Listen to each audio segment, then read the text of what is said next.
My name is Sakshi. Mubarak, Protocol is here. Okay, so on the motion that this House believes that states with a large influx of refugees should demarcate special economic zones that only employ refugees, we call on the Prime Minister.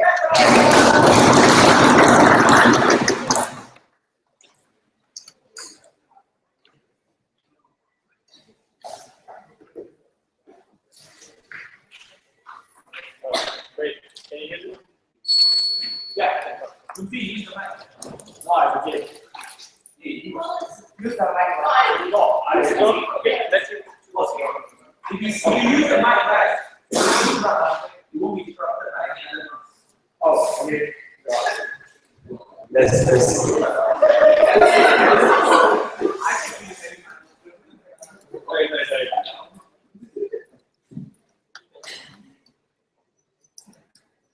Madam Chair, first question, what type of states are we talking about? We're talking about countries like Turkey, Germany, and Lebanon. We're talking about countries that for one reason or another have already decided to send large influxes of refugees. They can be political, economical, humanitarian. We do not care as a speaker. We argue that for a very large portion of these particular countries, they have accepted these refugees and they are there. What then comes to the problem? Two reasons, right? A, they often face a large amount of domestic opposition from their own people regarding these refugees. And those oppositions, Madam Chair, are not grounded in reality. Citizens often see these refugees as nothing but lazy, who don't work, who don't contribute to their own society.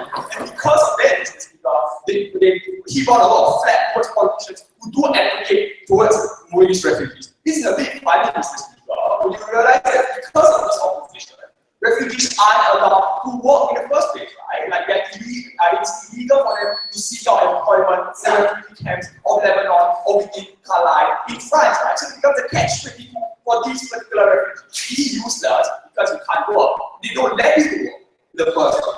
Secondly, Mr. Speaker, we argue that people can be like just blatantly xenophobic. We argue that whether or not this is a good thing or bad thing, we argue that it's a fact of life, right? When you're living in a Nordic country like Norway and you look down the street and you see maybe just a bit too much Arabs there, everyone feels like just a bit uncomfortable. Now, how then these special economic zones work? We have a four-tier policy, right?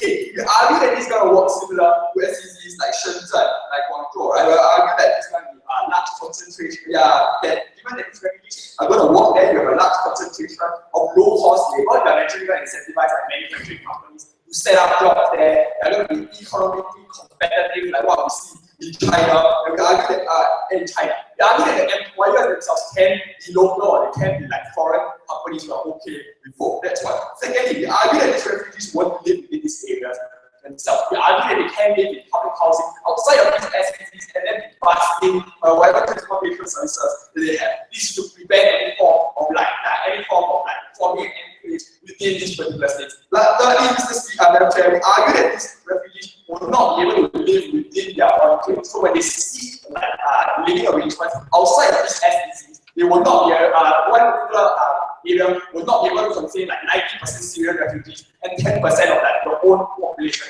within those countries. Lastly, Madam Chair, we argue that the time frame will be set up. So, for example, after working within these SPCs for a period of 5, 10 years, that number is adjustable. They are going to have to seek employment elsewhere within the country. Now, Madam Chair, how can we solve this issue of making refugees more palatable towards this particular individuals? Three ways, right? A, we argue that SPCs can be economically competitive. One, we argue, Madam Chair, look, at the end of the day, these refugees coming from Syria, coming from Afghanistan, whatever, what have you, tend to make the best of a very bad situation.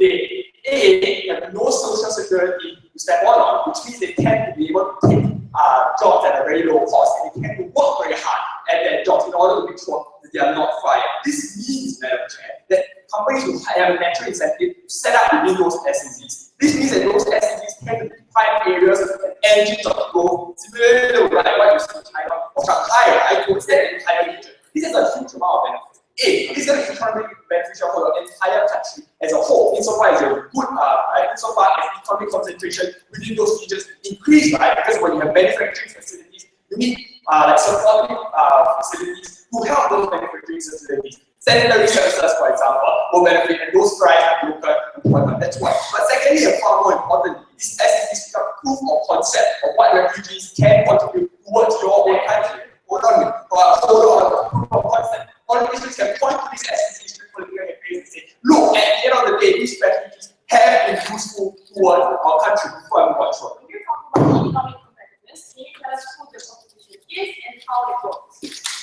See, think about it. The competition then becomes from like China, right?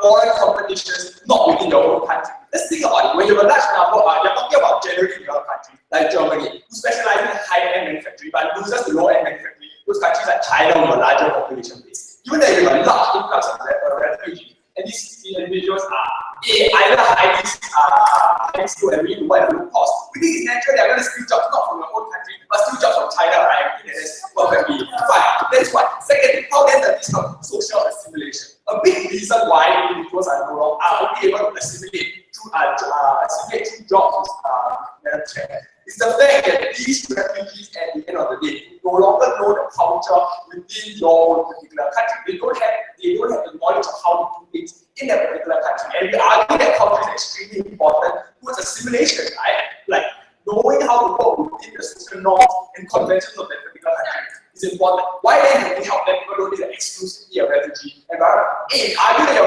your manufacturers and your particular owners who come in, who set up particular cultures where you learn from. Even when you're working within that SEC, we do learn cultures now. We do learn cultures from like your workplace in the first from your like home place, sorry. Because you're not living within those SECs, right? You're living within like your fellow French friends, your fellow German individuals. You're more than happy to make friends and be able to do this. So far as we give them a time period for them to safely assimilate within a particular country, we're perfectly fine with that. Let's start with that chair. Why this change the mindset of the domestic population? Given change the mindset of the domestic population.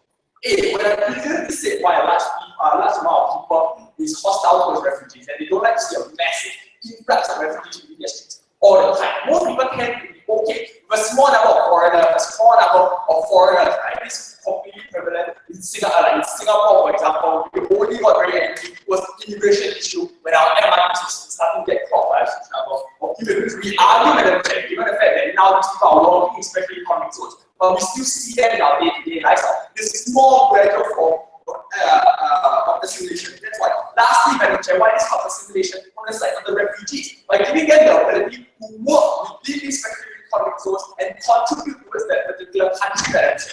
You're giving them a stake in that particular future. Because there's a whole rhetoric that opposition use, right? But aren't contributing towards our society. Given the fact that you are now contributing, you are now working a job, paying taxes, you're being economically productive. Why then do you not have the right to stay in a country which you have sacrificed so much for? All those reasons we are very proud of. Thank you, previous speaker. Now call leader of the opposition. Here.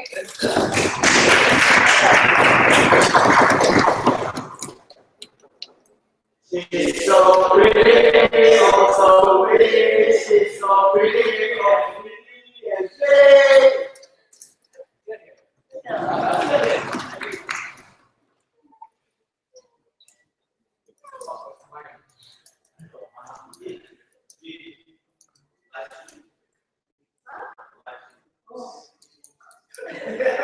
Oh wait, no.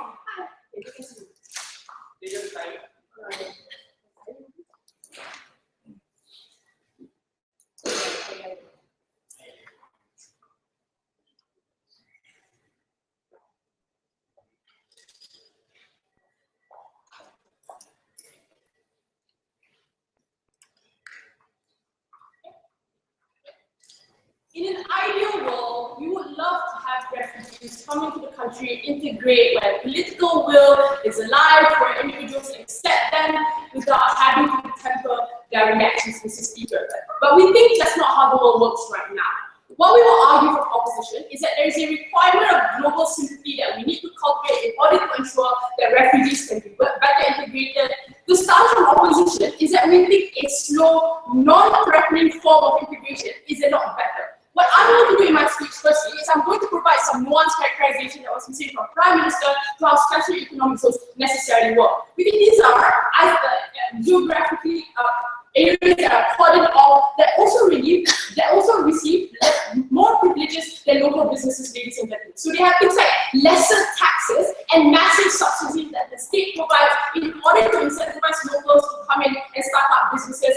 it is a free trade zone to begin with, ladies and gentlemen. So let's acknowledge the context of the world that we live in right now. The world that we live in right now is still recovering from a massive global recession, ladies and gentlemen, where jobs are limited, where economies are slowly still growing, and we think that economy is a zero-sum game. In stage 4, we are trying to slowly integrate individuals to come into that country and slowly trying to build them up. But we think that oftentimes, when we're talking about economies, they have to make hard decisions like austerity, raising taxes, ladies and gentlemen. And oftentimes, local businesses are severely impacted in the sort of taxes that is imposed upon them. We think when you're talking about SECs, they get privileged beyond your local economy, ladies and gentlemen. And it's not about the outcome, it's about perception. And how do you best manage perception in order to create incentives? Just because a country chooses to accept refugees does not mean they can kick them out, Mr. Speaker. Let's look at the model that they were talking about. They say that you have things like public housing, you can be friends with Germany. I'm going to prove to you in my substantive later why it is very likely that they will stay within those areas and cultivate an economic and racial ghetto where they are otherized by other communities, exactly for the characterization of our society that Prime Minister provided. Secondly, they say competition are countries like China because you have a larger number of working force. The reason why China is a competitive market isn't because they have a sheer scale of like individuals, but because they have things like low currency and scale of production. What is more likely to be your competition are local businesses that will be impacted at the point in which you say you have SECs. The conception of xenophobia on the that side of the house is monolithic in nature, Mr. Speaker. We will argue that there are people in the country that will accept, but it's all about political will and social consciousness. Let's move on to opposition. I'll largely clash with that. Firstly, no thank you. Why do we think this policy is just discriminatory in nature? We will support on the outside of the house better forms of integration, like better camps, for example, or like better, faster, more experienced processes of checking them into their country. There are two groups of individuals that are impacted on this policy. Firstly, refugees that are currently in camps, or secondly, refugees that are slowly integrated within that country. Let's look at 4 outcomes. Firstly, we think that at the point in which we cultivate an environment of privilege, or what is perceived to be privilege to local communities and local businesses by saying they receive more help from the state, even though they're not actually our citizens, we think that this is where you empower the rhetoric that these refugees are actually leeching off from the state. And we think that oftentimes we think it's far more likely to antagonize civilian societies when you say that you have to pay a lot more taxes in order for you to cater to the burgeoning cost of creating SECs to begin with. And let's acknowledge, right, who's going to be your customers to begin with? It is your local individuals, right? And we think it is far more likely they will not want to emphasize and say, no, thank you. We have to acknowledge, ladies and gentlemen, that economies have to cater to citizens first in order for them to want to give into the state to create returns, and that's very important. Secondly, let's acknowledge communities of individuals who already are integrated, who have been vetted, and have got even jobs. This is when they will be treated adversely in nature. These are people who work outside of SECs, right? There's a commoditization that exists in countries like Malaysia, where we look at people and just call them bangla and say you are coming to steal our jobs. This is when the rhetoric is amplified. No, thank you, sir. Thirdly, we're talking about future host countries as well, because we think oftentimes the creation of special economic zones predetermines the standard of how countries can set an optimal treatment to these individuals. And often it's up to the country to determine how do I best treat these individuals. What you are likely to do is create apprehension, because right now I have to piss off my citizens, create an area for you, and give you massive subsidies in order for you to move forward with the acknowledging that the returns can come from you. Lastly, we think that when we're talking about ghettos, it's not a ghetto in economic sense, but it's a racial sense, right? Because oftentimes, especially the reaction that I'm talking about right now, that it creates a complacency. We think it's far more likely that refugees will be very scared to go out because of the kind of reactions that we're talking about right now. So it's far more likely they'll stay within these areas and be otherized. I think it's counterproductive. The point of states taking in refugees, no thank you, is to want to integrate them or facilitate a movement where they transition to another country. What you do is you push them to a corner, tell them to stay there, and say, in good faith, something good can happen to you. Before I move on to the second portion of my debate, yes? In the status quo, individuals within these countries don't like these immigrants working side by side with them. That's why those countries make it illegal for these immigrants to seek jobs. And now they have all those benefits. Alright.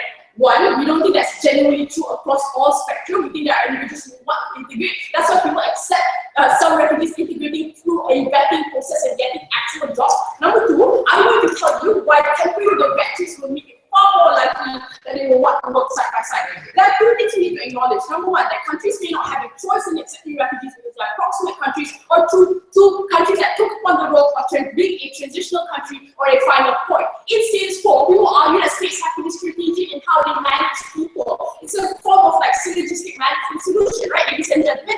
And we think that we need to start tempering the reaction of individuals, the very same reaction that I was talking about right now. Let's acknowledge anger and working class, especially individuals who own businesses, empowers right-wing rhetoric to say they are taking away businesses, and this becomes the loudest voices and proponents against things like allowing for refugees to have rights, ladies and gentlemen. We think what you do right now is you have nascent political movement into granting political rights as well as social rights to these individuals, where they can just come in and say, no, parties like Golden Dawn come in and say, no, they're taking away our jobs, or like in Hungary where they say refugees are having a more privileged position. They're not really the victim right now. Society is the victim because you have to pay a lot more in order to have workers. We think it's hard efforts by organizations like Amnesty International and trying to create awareness to how we treat refugees and their values. There are two possible outcomes to this debate. One, that the SECs become wildly successful, ladies and gentlemen, and that's bad because we think we have to start managing the perception in which people view refugees and how much they want to invest themselves in that political movement.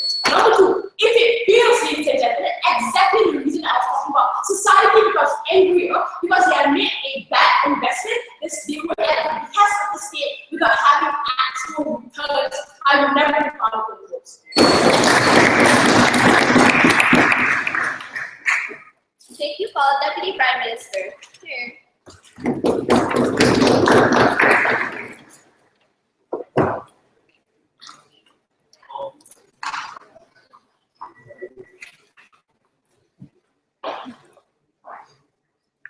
The entire force opposition's case is predicated on the fact that these jobs that we have in SEZs are particularly threatening to locals in terms of the competition for jobs, and secondly, in terms of perception about what I can do as a local and what someone else can do as a refugee and what his or her rights are and why they are taken from me, right? We put it that this is a characterization we inherently reject for many reasons. I will talk to you about this on two fronts. Firstly, the practical characterization of what essentially an SEZ looks like, and secondly, about perception issues, right? So firstly, what we heard from Jay was that, look, it's a very highly threatening form of employment. Why? Because it's essentially taking jobs from locals, and not just that, creating environments of extreme advantage, extreme privilege in terms of subsidies, in terms of tax-free policies, right? We don't think so. Why? The SEZ in and of itself doesn't entail that I have to give extreme subsidies or extreme tax rebates to any company that comes here. It can get special economic zone because it particularly employs refugees, or particularly because it's catered to manufacturing and other such things, right? I don't think it necessarily entails that we're going to give you a kilo of subsidies, right? No, thank you. So, look, we told you inherently we have three major responses. Firstly, we are not taking jobs from locals. Even if we are, it's jobs that people didn't inherently want to do. We tell you there are manufacturing services in their paradigm, for example, that exist, right? But the very reason why people aren't fulfilling those jobs and roles is because locals don't feel an incentive to do this. We told you in Singapore, this looks like the construction industry. This looks like the industry of dirty work and blue-collar jobs, right? Secondly, we told you we take jobs from China and other countries who compete with you on the basis of what you produce. Why is this necessarily so? Jay tried to mischaracterize this and say that no. Because these businesses that you're stealing from cater to locals, right? We disagree. The reason why we say you take from China is because the manufacturing industry is largely an export industry. It's largely the situation where, say, for example, light engineering occurs. You make lots of socks and lots of textiles and you export them because oftentimes domestic consumption is inefficient or insufficient to just fulfill the entire demand of the corporation. So don't actually tell you that this is entirely about you losing out to locals or you giving extra advantage to refugees overloads, right? Now, on the third level, right, we told you inherently these are not the same kind of jobs that you're talking about. We don't think they really understand what kind of jobs we're talking about. We told you it was factory lines, operating of machines, and operating of these manufacturing services. We don't think they particularly wanted to content us and give us a full credibility that our model deserves, right?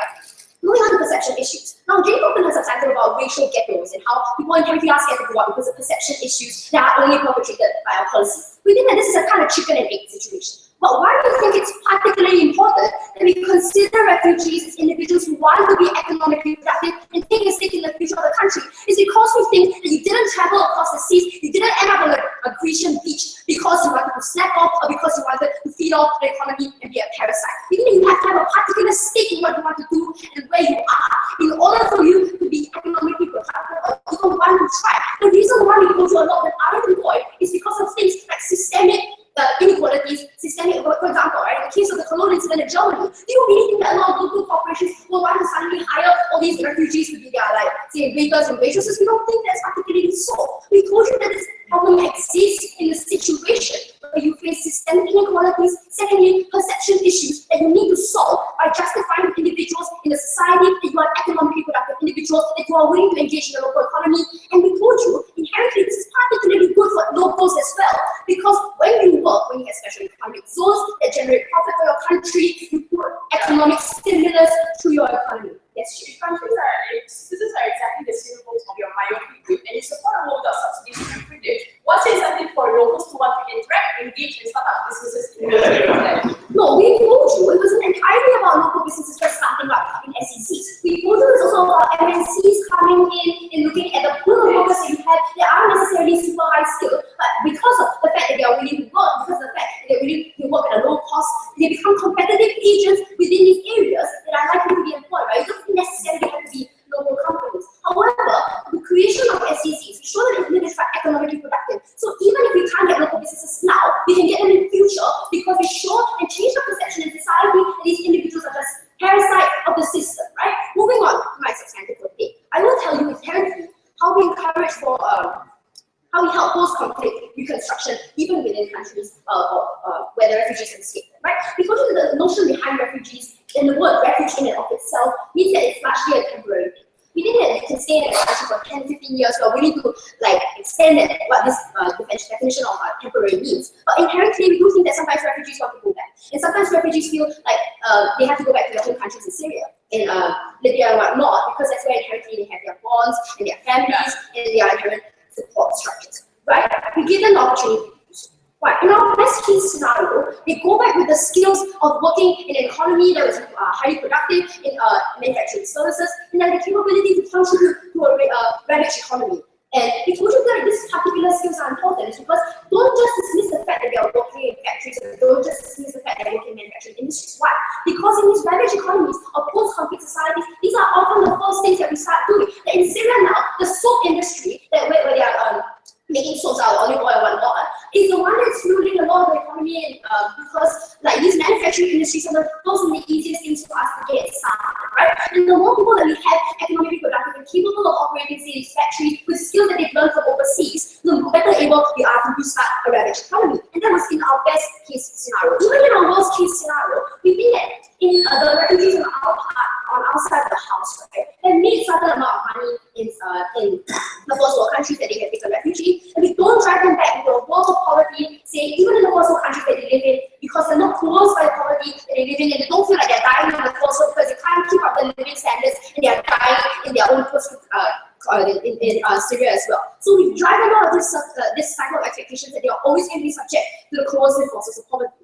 And furthermore, they get a sense of economic empowerment. And when we give individuals a certain starting capital, if they want to go back, they are better able to start their own businesses. They are better able to jumpstart an economy that has been ravaged by conflict. And we think that this is particularly important because assuming that they can go back, we want to grant them the economic empowerment to restart the economy, to start over again, and grant them the opportunity to make sure that their countries have evolved from wartime situations and move past that. And move past the constraints of an economy that is facing massive unemployment because nobody wants to go back. We think that inherently this is what we empower our communities to do. This is what we empower our refugees to do, and we change perceptions in the first world. Go back,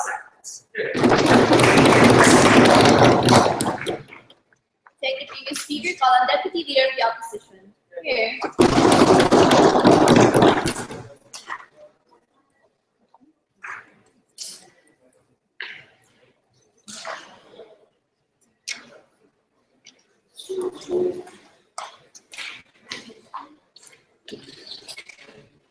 You tear your face up really bad. It's hard or so that you take a cat. Take that.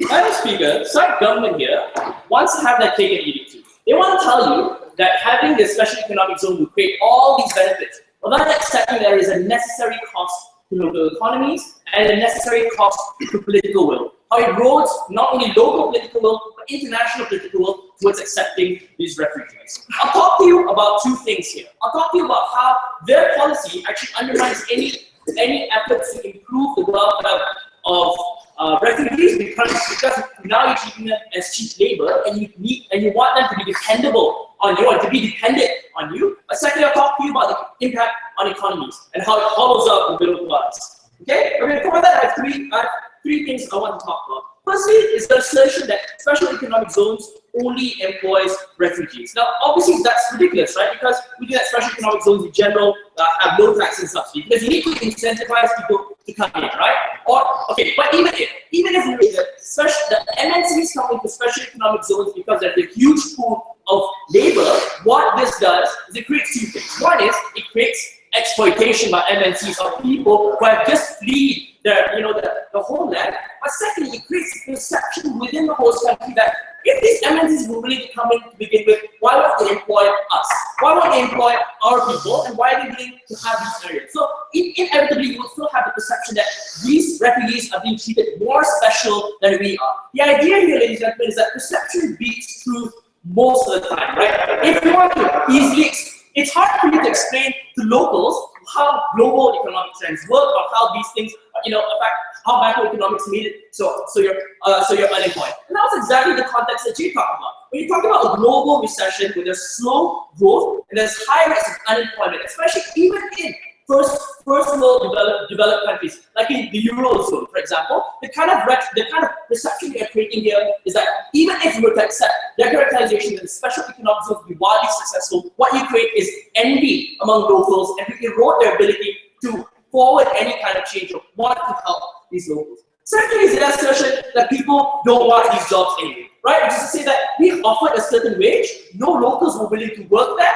but these refugees are willing to work for that lower price. Firstly, let's point out that business maximize profits. One. Two, they do it by exploiting labor. It's very Marxist analysis here. They do it by exploiting labor and suppressing labor wages as much as possible. So what you're doing here, and I'll talk about this later, I'll elaborate this later, is you're making it possible for these businesses to undercut locals and their ability to earn more money. And we think them asserting that people don't want this job anyway is just a cop-out. Lastly, this is a very weird idea about post-conflict reconstruction. How can we start that when they go back? Firstly, let's ask them, because they were willing to agree that these were low-cost jobs, what kind of jobs are you training them? Like, these are the kind of jobs that are menial and are, they tend to be like very rote kind of work. They're not the kind of things that increase their skills. They're not the kind of thing that increases their ability to learn or like, in any event, right? They're not the ones owning these businesses. The ones with the capital are these MNCs that they talk about. So even then, they won't have the kind of capital that you necessarily need to restart. But my response to that is even further. This is the kind of analysis that Jay talked about, that Deputy Prime Minister didn't want to deal with. This is the idea that you need international political will in helping refugees, and the only way you have that is by portraying refugees as this portraying the integration of refugees as a slow and non-threatening process. We think that any kind of post-conflict reconstruction can necessarily happen so long as most countries around the world perceive refugees as not a threat. And what happens if you create a threat, that means you reduce any kind of future political will for you to help that country reconstruct in the future. Before I move on, yeah. So, considering that you think that refugees should at some point in time make money and be employed to feed themselves, tell us how they are not going to look at as threats if they are even going to be employed by local businesses anyway. I think if we're going to be employed by local businesses anyway, it has to be on the terms that locals understand, which means they're earning as much as we are, as if these people are qualified, right? We agree, and this is the trade-off we're willing to make, right? That more refugees will be left in the camps, there'll be less of them slowly integrating, but we think that's far better than creating conditions that incentivize locals to make their lives harder, or two, making them dependent on you because you need their cheap labor anyway. First, let's talk about this, and this segues, I think, this idea of welfare. Look, if you agree so much, if you think that these special economic zones help out this local, your local country, right? What it does is, I mean, let's presume it's wildly successful. We're taking them at the best case scenario, right? What you do is you create dependence within that host country towards this view, because you're saying that this will help the local economies or this will help that country, right? What you're doing then is you want to create conditions that make them constantly depend on you. You want to make their lives bad, but not bad enough that they don't come to your country at all. So you want to leave at this nice places where they need these jobs, they have no other alternatives, right? And that's the kind of thing that harms any kind of local political will that says we need to treat these people as human beings, as people we value, as guests, right? Instead, what they're doing is they're creating the narrative, these people are workers for us to exploit because they, you know, I mean, as unlucky as they are, we best benefit from having them there. So what it does, the conclusion of that argument is that it reduces any movement towards making the welfare of refugees much better. Under our scenario, if, for example, you have xenophobic groups and you don't want them anymore, at the very least you would want to move for them to be, you know, to be resettled in a third country as quickly as possible. And that's the kind of political will that happens to exist. Lastly, is this idea on the impact of economies, and this is something Jay talked about. The economies are necessarily a zero-sum game. What happens when you have a situation where you have a huge pool of people who are willing to work for close to nothing? What it does is it depresses wages. The very reason why locals weren't willing to work those jobs to begin with is because, whether consciously or unconsciously, they were hoping that wages would be pushed up high enough so that it could be attractive for them to work. You undercut any kind of labor movements that exist in that country, which are, of course, also political movements there. So you've not only pissed off the far right, you pissed off the far left. I mean, what's left for refugees to depend on, right? So what it does, and we think it's especially problematic given that the bulk of unemployed people within these countries tend to be the kind of people who want those very jobs you talked about. The industrial kind of jobs. That kind of hollowing out of the middle class, or the hollowing out of those industries. Look, at the end of the day, right?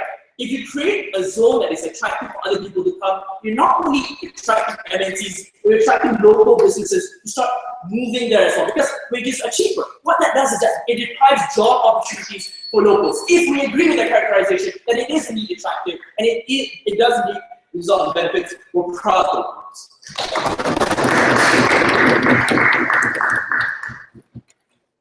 Thank the previous speaker, calling government whip. Here.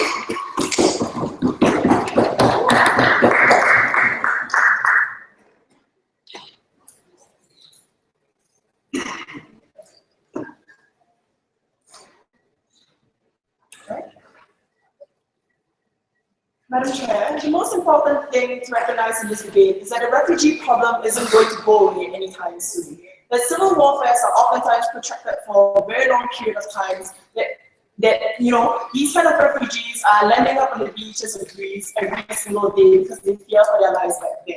Recognizing that they will constantly be displaced from where they are, and that these countries made an active choice to take these refugees in, what is the most effective way then, as the role of that particular country that made that choice to take these refugees in assimilating these people? We're talking about three clashes in this debate. Number one, how does the treatment of refugees look like right now? Number two, how then will these SEZs be perceived by the locals within your country? And number three, how then do we change the perception of refugees taken by the international community? So let's look at the first question. How does the treatment of refugees look like right now? Because I think it's a large mischaracterization coming out from the side of opposition. They seem to warrant the analysis that these refugees are seen as guests within the country, that people were willing to integrate and assimilate with them. At no point did they want to contest with the characterization coming up from Chile and then extended by Valerie. That these people are perceived as a threat. That people are generally xenophobic for irrational reasons, but these xenophobic fears still stay within them. At a point in time when these refugees are flooding into your country, what is the best way do we treat these people? We told you that the treatment right now is very detrimental to the refugees, where they are living in poor conditions, where they are denied a job opportunity just because of where they come from, when local companies take a very discriminatory stance towards them. They told you that they told you in leader opposition that that's not true. People still want to integrate with them. People were still willing to provide them with a job. We told you that it's highly discriminatory because the same rhetoric that they accuse us of, that we steal jobs from locals, also exists on their side. They never once told us why that rhetoric was mutually exclusive to our side and why that side was only harmful. No, thank you. But even if we told you that these people somehow managed to get a job from their side, we told you it's particularly detrimental. Why? Because it don't change xenophobic sentiments, especially with all those subtle microaggressions that can happen within your company. These are the kind of aggressions that pervade your workforce, where people decide to isolate the refugee that's working in my company. That's likely to happen under the outside because they don't change the rhetoric as to how they don't change the incentive of how a local will treat particular refugees. The difference here, and that's why we're going to draw a comparative, is that on our side, SEC agencies provide jobs that only to refugees, and that there was never a choice for locals to opt in within these areas of industries. And we even characterize you what are the kind of industries that these countries need that oftentimes only the refugees would want to fill up. We told you that they were hard labor, that they were menial jobs, right? That these are jobs for very, very long working hours, like 18 to 20 hours, that no other locals will want to take upon themselves. Because they oftentimes pride themselves as the most supreme one within this like logical discourse, that they refuse to pick these kind of jobs. And it's also the same kind of virtue. Just because we give them a job doesn't mean that you are entitled to say that they are stealing your job, especially when you are the one who refused the jobs in the first place. Second, how will these SEZs be perceived by the local? And this is very funny, right? We would just like to point it out. In leader of opposition and extended the leader of opposition, they told us that such assimilation on our side was detrimental, and that it was supportive of slow integration coming up from leader of opposition. No mechanical explanation as to what slow integration is going to look like on their side. We questioned how exactly is slow integration going to work. They needed to prove us the mechanical analysis as to how you break down the perception that people already have of these kind of refugees, that they are threats within, like, they are threats to the locals within your country. And at the point in time when we told you slow integration is going to fail, we think that the next best alternative is to create special economic zones. But more than that, we never once said special economic zones is necessarily a very fast meal of assimilation. Why? Because at the point in time when special economic zones are created, we need time for interaction to happen. So we disagree with that accusation that on the outside, the assimilation is going to be fast and it's going to be rapid. We told you that perhaps we'll build up these zones first, but the interaction still happens on like a much tempered level. We told you when people are able to interact with a refugee working in Starbucks and say that, oh, you're a refugee that's contributing back to my economy. These are the kind of interactions that we think are much more likely to happen on the outside. But before we move on, yes, madam. If you're going to peg them to menial jobs as they are not in life, what's the incentive for any political will to provide labor rights to these people? Huh? No, but we never once said that we were definitely going to force them into these kind of industries, which is only going to be labor like filth or like menial labor. Right? And the point in time within the SEZs, there could also be a variant of like industries such as high skilled jobs. We don't necessarily think that we force feed them into these particular industries. That's a lie that they've been trying to feed you. Secondly, I know how these SEZs will be perceived by the locals. We told you that exploitation will happen and exploitation are bad. So first of all, we told you that more than that, right? On the outside, we much rather that we are able to police all these kind of discrimination or the kind of exploitation that can happen within your SEZs. Because all of them are centrally located within the area. The difference on their side is that they were willing to let these refugees find jobs on their own, where oftentimes these companies aren't able to be policed by your own state government. We told you, under their side, it's much likely that the exploitation will happen on a much far worse account. We told you on the outside, at least they're under the purview of the special economic zone, where we have much greater control in taking care of them.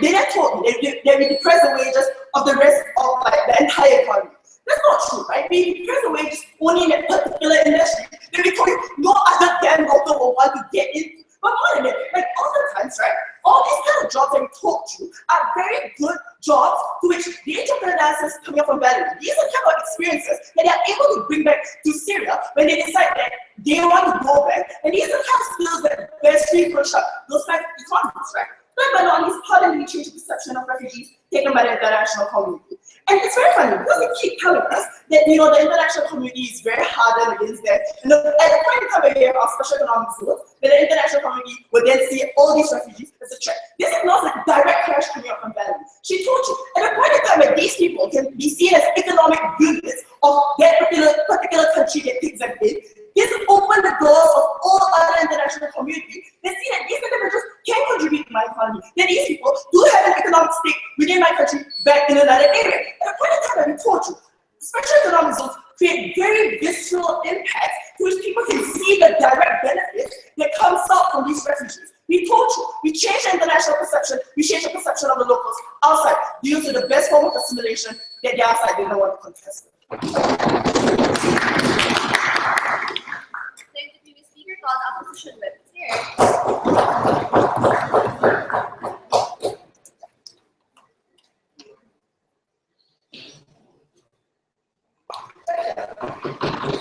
He's half a boy, he's half a man, goes to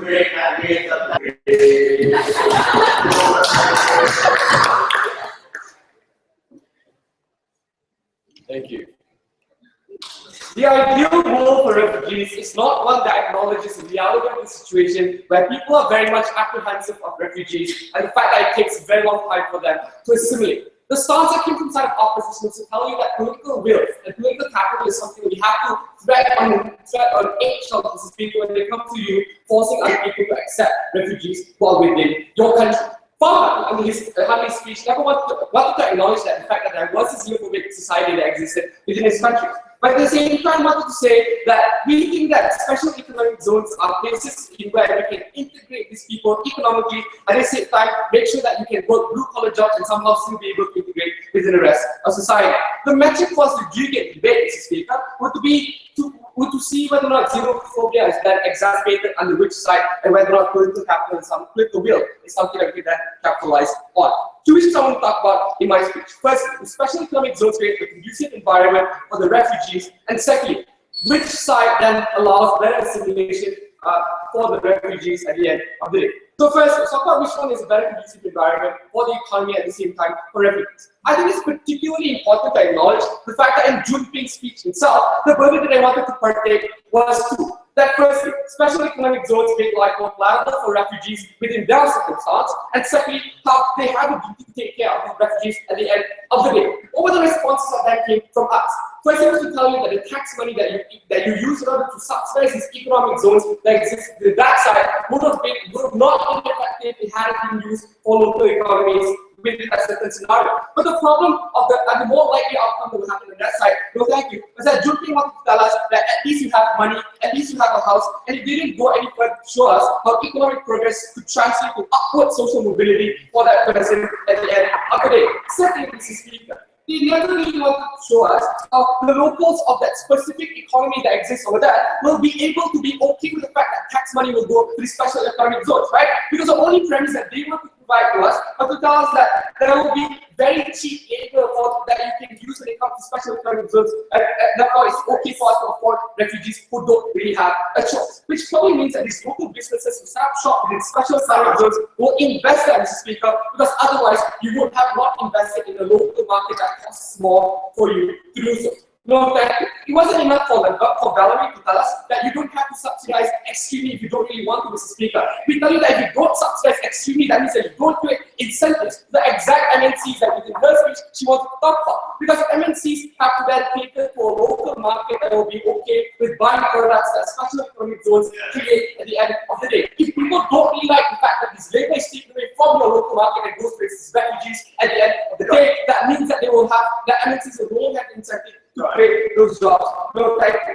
The part in which it is rather obvious that refugees take more jobs in this scenario, Mrs. Speaker, changes the perception in which people want to treat the economy when it comes to special economic zones. Let's talk about this a little bit more. No, thank you. Four things, right? Firstly, when you have the perception in which people think that this economy is then threatened and don't like you, means that first you assume that the locals will then assume that attracting is the way of your life economically, where you then boycott the special economic zone because you don't think that it is conducive for you to do so. Secondly, it means that these people who are locals who more likely than not attack the character and blame the person who was a refugee within special economic zones. So you subject them to the renewed xenophobia, where they attach all these denigrating, demeaning, and humiliating comments towards its people and attach it to that character. You are okay with the amount of vitriol that you subject to these people under that side of the house. But let's impact this on thirdly. This is particularly problematic because now locals, okay, people who work within special economic zones or refugees in general will no longer like that.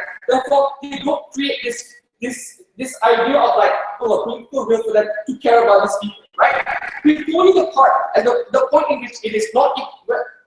We told you the point in which it is economically viable for refugees to live in a life is hard for us to balance between as a government whether or not we're okay with what approach we want to take when it comes to assimilating them.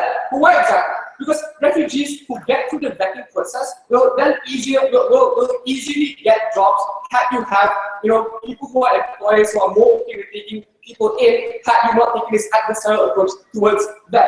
Instead, Mr. Speaker, under their side of the house, it's easy for MNCs and local businesses or even locals to say, just go back to the special economic zone in which you pay and go in and it's cheaper for you and blame that on them. Political capital and political will is important dealing with refugees, Mr. Speaker, and we shouldn't take active economic policies that cause other people to be adversarial towards that concept and take aggressive stances against it. Before I talk about what is better assimilation, if political will is already so non-existent in this business, how will you be able to move any form of change within your side? Firstly, I think that is political will that exists. That's the way that's the thing we should talk about. But secondly, let's really get with this idea of whether or not political will that's created under your side on the house. Because Farman wants to acknowledge that special economic zones are probably places in which these refugees will have to go through because of the very fact that you can assimilate better, you can identify yourself better within special economic zones. Or secondly, it's more likely for you to be employed within a certain scenario. But at the same time, Farhan wanted to tell us that this is the place in which the wages are very much low, which didn't really deal with the very fact that Mekta already told you in his speech that you now make wages, right, that you now deprive people of the exact wages that they supposedly should have gotten in a certain scenario. That allows people to discriminate the kind of jobs in which these people work within a special economic zones because you subject them to the bad conditions and say it's okay, they don't really have a choice. But secondly, Mr. Speaker, I really make that surely for you that people within society who are more than not people who believe in the far-right political identities means that it's easier for them to say things such as, well, you then hired a person who was a refugee, therefore it's okay, therefore it's problematic for them to accept the job, which they took away from the locals at the end of the day. Secondly, Mr. Speaker, we think that the company who then blames you for taking away the exact jobs of the refugees in a certain scenario means that it's easier for people to then blame these individuals for not being victims of circumstance, but being exactly the actors who took away that job from you. The problem with that is that it makes it harder for other countries to then accept the very fact that this will be the new standard in which you wait for other people to accept refugees in a certain scenario. The way in which people think about refugees will reflect the way in which we give them jobs and allow them to integrate with the rest of society. It doesn't have to be forced. Love has to come at a price. Next on opposition reply. Here.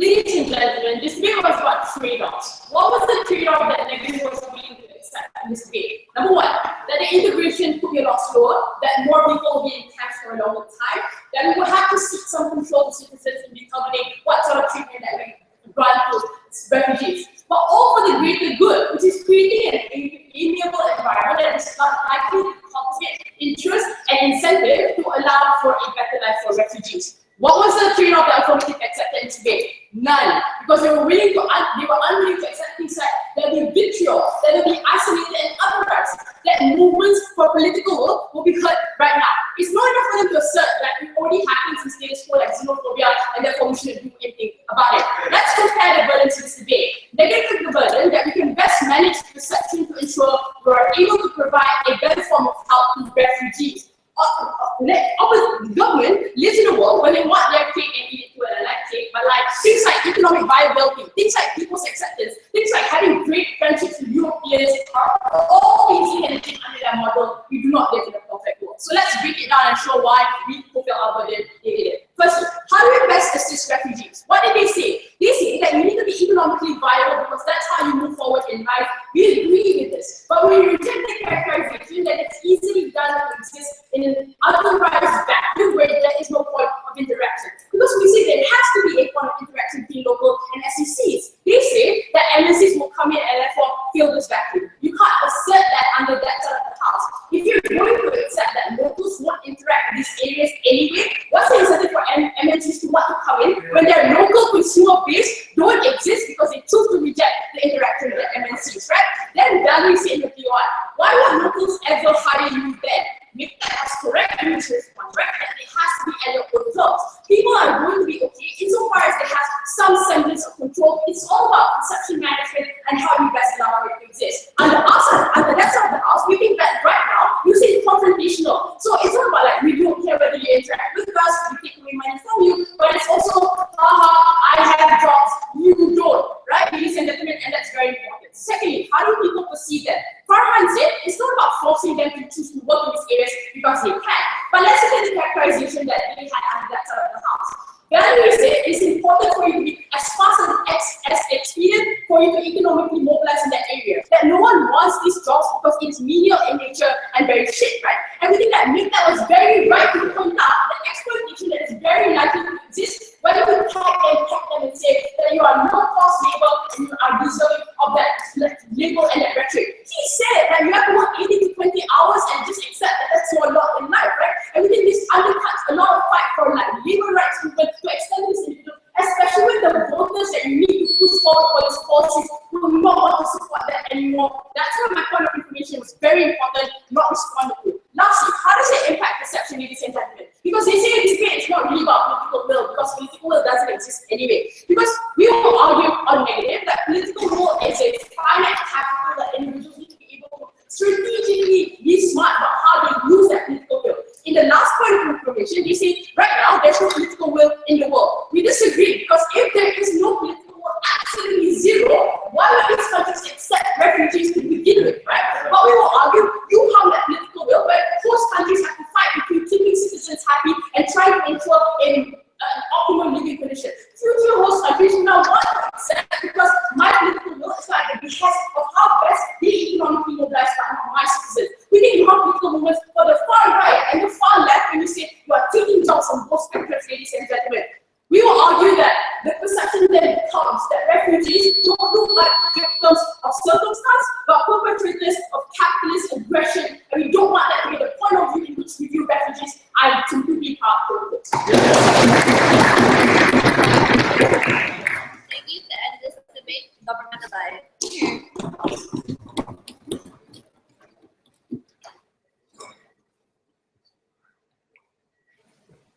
Madam Chair, the burden of opposition in this debate wasn't just to say, oh, government's model might have some particular problems. The burden on both houses was who provides a path towards greatest assimilation for refugees themselves. Beyond saying that, oh, the status quo will solve the problem, there was absolutely zero mechanism analysis coming from opposition. This is especially heinous when we told you in government, look, refugees are being discriminated all the time. They're discriminated legally by in Lebanon, where they're not issued work permits. They're discriminated like subtly in Germany, where after Cologne, right, German businesses are not going to be very enthusiastic about hiring refugees in the first place. In the status quo, where refugees faces all these structural barriers towards getting jobs and advancing in their society, how then does the state on outside provide these issues of assimilation? No response. Instead, they were willing to harp on purely negative issues. They said that, oh, firstly, this will reinforce the notion